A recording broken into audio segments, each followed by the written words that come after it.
Yan mga kaidol, traffic na naman tayo. Ano? Si tatay. Sama ko palagi.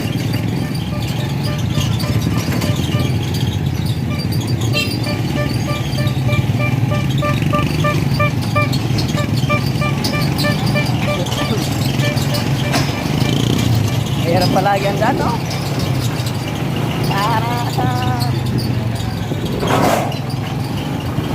Ano dito?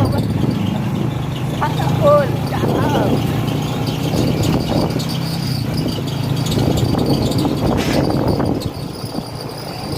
Shout out sa mga taga-Kalupit dyan. Sino si Tatayo? Galing-galing niya mag-drive. Mga kaidol.